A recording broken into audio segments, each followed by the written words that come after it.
Hola, muy buenos días. Me llamo Profesor Guajardo. Some of you already know me, but not everybody. So welcome. You'll be with me next year for honors too. So this is to talk about summer work, la tarea del verano. You do have to do some work over the summer so that you don't come back in August dumb. Right now you're pretty smart. Han aprendido mucho. You've learned a lot in Spanish. And if you don't do anything, if you just turn your brain off over the summer and you come back, then next year's going to be awful, hard to catch up. So let's talk a little bit about it. There are assignments over the summer, and there are 3 big numbers. The whole thing is worth 140 points. 100 will get you a 70%, which means you'll start the year eligible for sports. You won't be on office hours or content tutoring. 100 is that 100 gets you to a 70%, no issues. 140, 100%. We're allowing you to get all the way up to 160, and 160 significa mucho. It's a lot of points, mucho. Okay, now how do you get your points? And how does everything work?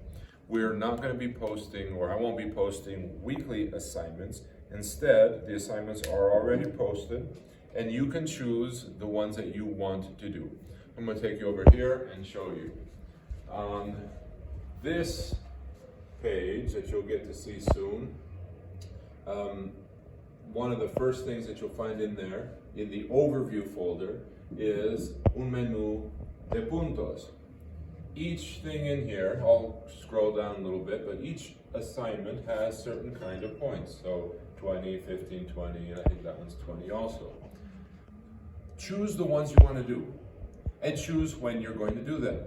If there's some week where you're going to be on vacation and you don't want to do an assignment, don't. Do 2 the next week, or you can work it out however you want.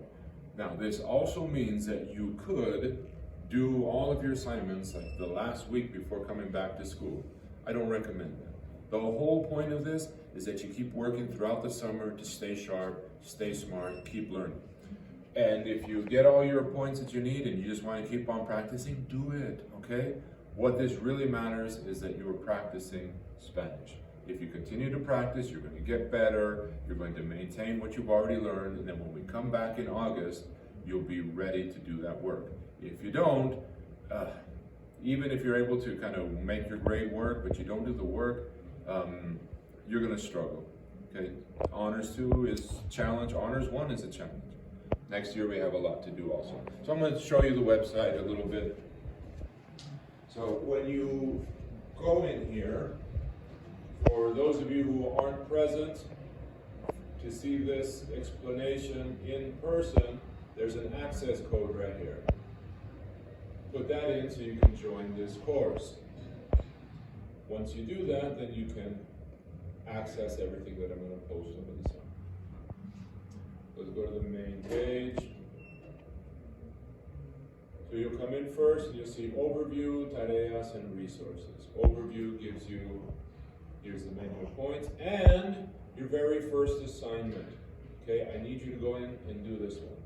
It's a discussion. Tell me about your summer plans. This can be in English, that's fine. And explain what do you need to do to earn a good score for the summer work. Okay, so fairly easy there. We go back here to the menú de puntos. Puntos, it's all in here. You'll see there's a lot of stuff. Okay, a lot of things that you can do. You can cook a meal, you can read a book, you can help people. A lot of these have to do with using Spanish in some way. Well, speaking in Spanish in some way. There's a lot of stuff you can do, okay? A lot of things here, and I want to show you this very last one that's down here. It says otro, which means other. If you have some other idea that's not on this list that you think would be a good learning activity, let me know, and I'll decide a point value for that. Everything else already has a point value. I will tell you that we made this a little bit higher level, okay? This is kind of like for some sophomores going into junior year, or this is for some of the more advanced kids. So some of these things might seem hard, so you just make it appropriate to your level. So where it says like doing some of these things, like going out and doing an interview, you make that a little bit lighter, okay? So like going through all these questions for an interview for you might be too much. So you make it a little bit shorter. That's fine, okay? That's all right. The point of this is that you continue to practice, you continue to use what you've learned, and perhaps learn some new vocabulary over the summer. Let's take you right back to this board over here. Here's the numbers. 100 points. You could do 5 assignments worth 20 and get those 100 points. That gets you 70. That means no office hours, no content. It means you're eligible. 140, you get 100%. And this will be the first assignment that goes into the grade book. And so if you don't do it, you'll have a bad grade for a while. You can also get all the way up to 160 and start the year like at 120% or something like that. All right, if you have questions, contact me through school email.